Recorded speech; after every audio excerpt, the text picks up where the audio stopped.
Title: The Ticket of Grace. In a quiet corner of a small town, tucked between rusted fences and dusty streets, lived the Morales family. They were poor, painfully so, but they were rich in something the world often forgot to value: love, honesty, and unshakable hope. Carmen Morales, the mother, worked 2 cleaning jobs and still barely made enough to put a simple dinner on the table. Her husband Javier had been laid off from the factory months ago. And then there was little Sofia, bright-eyed, gentle-hearted, and very, very sick.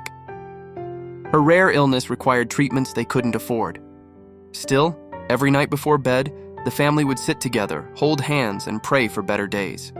One hot afternoon, as Carmen sat outside fanning her daughter, a boy from the neighborhood named Malik passed by. He was 10, energetic and always smiling, even though his clothes were often torn and he didn't speak much of his own family's struggles. Malik saw the sadness in Sofia's eyes and paused. He dug into his pocket and pulled out a crumpled $5 bill. "My mom gave this to me to get snacks," he said. "But I think maybe you should use it instead."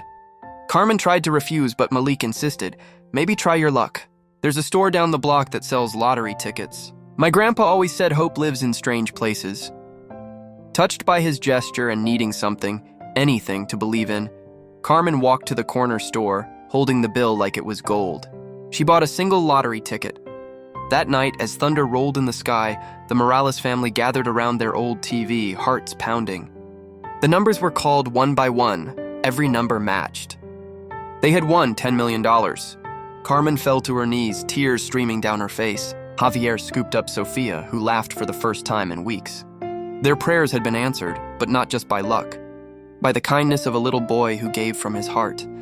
The very next morning, Carmen and Javier went door to door looking for Malik. They found him sitting on a curb outside a small apartment complex, his mother crying nearby. They were being evicted.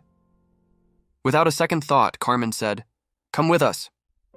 They brought Malik and his mother to a lawyer and then to a real estate office. A week later, the family had a permanent home, mortgage-free. Not an apartment, but a house with a garden Malik could play in, and a room all his own.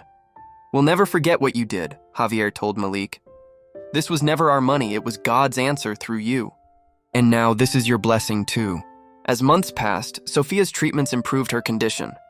Malik and Sofia became best friends. Their families shared meals, birthdays, holidays. Rich now in more than just money, they were a community, bound by one selfless act. And every year, on the day they won, they celebrated not with gold or grand parties, but with a neighborhood feast where anyone could come eat, laugh, and remember what kindness can grow.